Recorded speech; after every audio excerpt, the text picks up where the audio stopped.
পাক হলেন যিনি হুয়াল্লাযী ইউসাল্লি আলাইকুম ওয়া মালাইকাতুহু লিয়ুখরিজাকুম মিনায-যুলুমাতি ইলান-নূর। সুবহানাল্লাহ। আল্লাহ পাক বলেন, প্রথমে আল্লাহ পাক ডাক দিয়ে বলেন, যারা ঈমানদারদেরকে ডাক দিয়ে বলেন, হে ঈমানদারগণ, তোমরা আমি আল্লাহকে বেশি করে স্মরণ করো, অধিক পরিমাণে স্মরণ করো। আল্লাহকে স্মরণ করার কোনো টাইম আছে নাকি, সময় আছে নাকি? 1 ঘন্টা বা 2 ঘন্টা এমন কোনো আছে? বিভিন্ন ধর্মের মানুষ দেখবেন 1 ঘন্টা সময় নাই, সপ্তাহে একদিন আল্লাহকে তারা তাদের প্রভুকে স্মরণ করে, সৃষ্টিকর্তাকে স্মরণ করে, তারা যাদেরকে দেবতা মানে।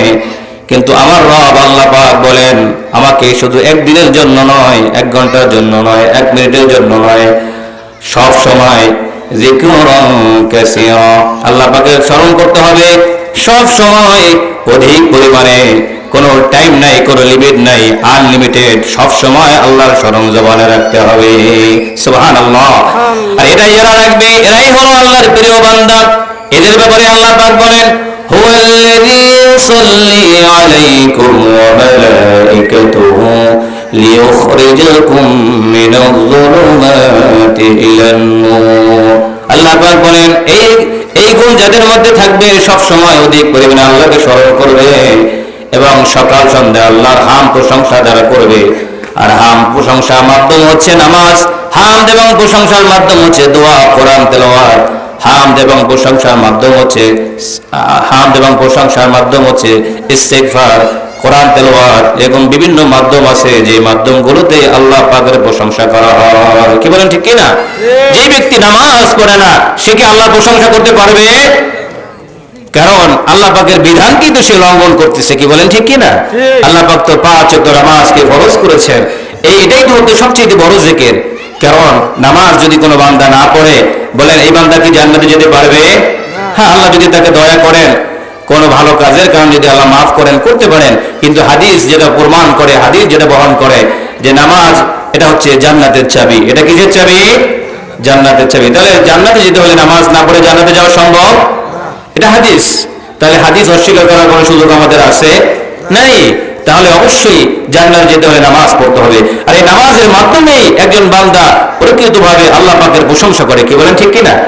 প্রতি নামাজে, প্রতি ওয়াক্তের নামাজে, হোক সেটা ফরজ নামাজ, হোক সেটা সুন্নাত নামাজ, হোক সেটা নফল নামাজ, যে নামাজই হোক না কেন, প্রতি নামাজে সে পড়ে আলহামদুলিল্লাহি রাব্বিল আলামিন। কি বলেন, পড়ে কিনা?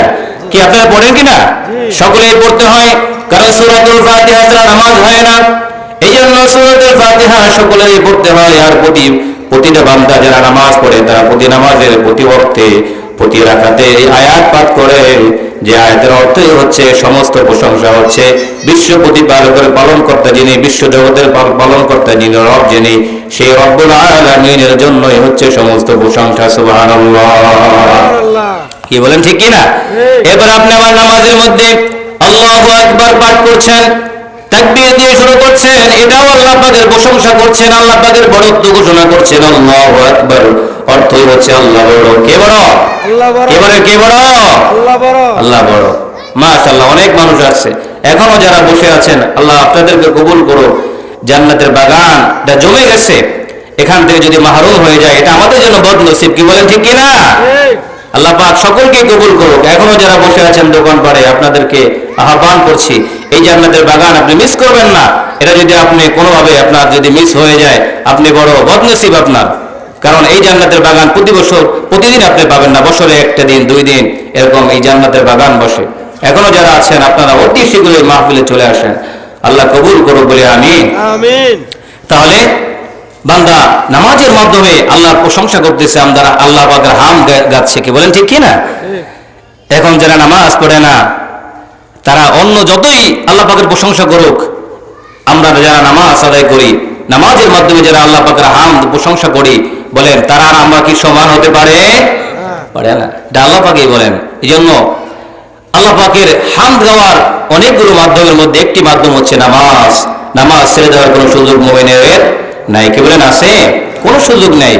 কারণ কিয়ামতের ময়দানে সর্বপ্রথম কিসের হিসাব হবে বলেন? নামাজের হিসাব হবে। বাবা আপনি অন্যান্য আমল যদি কমও থাকে, নামাজটা যদি আপনি পাঁচওয়াক্তভাবে সঠিকভাবে আদায় করতে পারেন, নিয়মতান্ত্রিকভাবে আদায় করতে পারেন, এই উসিলায় আল্লাহ পাক আপনাকে মাফ করতে পারেন কি পারেন না? কারণ বান্দা আল্লাহ পাকের ভয়ে 5 ওয়াক্ত নামাজ তিনি হাজিরা দিয়েছেন, এটা তো আল্লাহ পাক দেখতেছেন। কি বলেন, দেখেন কিনা? বান্দাকে আল্লাহ পাক, এই যে বান্দা সমস্ত কাজকে ডিনাই করে এবাউট করে সে যে আল্লাহ পাকের দরবারে হাজিরা দিচ্ছে, এটাই তো সবচেয়ে ইমানের বড় পরিচয় বহন করে। কি বলেন ঠিক কিনা? বান্দা যে ইমানদার, বান্দা যে মুমিন, বান্দা যে বিশ্বাসী, এটার প্রমাণ বহন করে সে 5 ওয়াক্ত নামাজ আদায় করে এবং তিনি যেখানেই থাকুক সব কাজকে ডিনাই করে সে আল্লাহ পাকের সামনে উপস্থিত হয়। আল্লাহ পাকের কুদরতে তিনি সিজদায় লুটিয়ে পড়েন, তার দেহটাকে লুটিয়ে দেন। এটাই হচ্ছে সবচেয়ে বড় প্রমাণ। সুবহানাল্লাহ।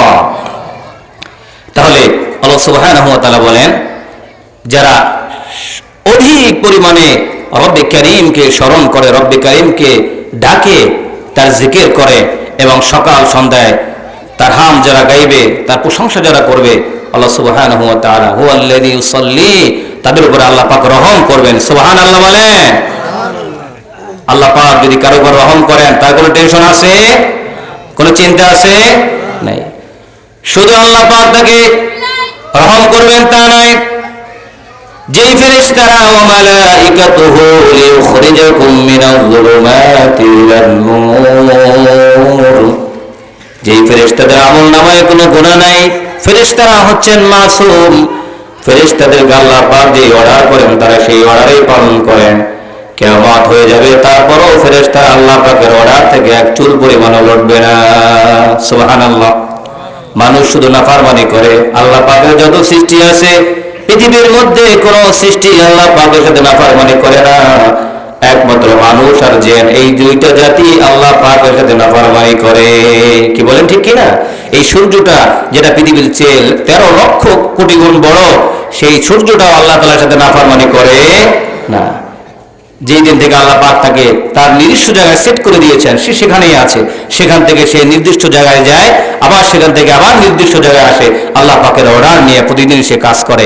কখনো সে আল্লাহ পাকের অর্ডারের বাহিরে, হুকুমের বাহিরে কাজ করে না। কিন্তু মানুষকে আল্লাহ পাক অর্ডার করেছেন নামাজ পড়ার জন্য, পরের হক নষ্ট না করার জন্য, আত্মীয়তার সম্পর্ক ঠিক রাখার জন্য, কিন্তু মানুষ সব উল্টা করে। কি বলেন ঠিক কিনা? মানুষকে আল্লাহ পাক বলছেন নেক আমল করার জন্য, বান্দা করে বদ আমল, বান্দা করে খারাপ আমল।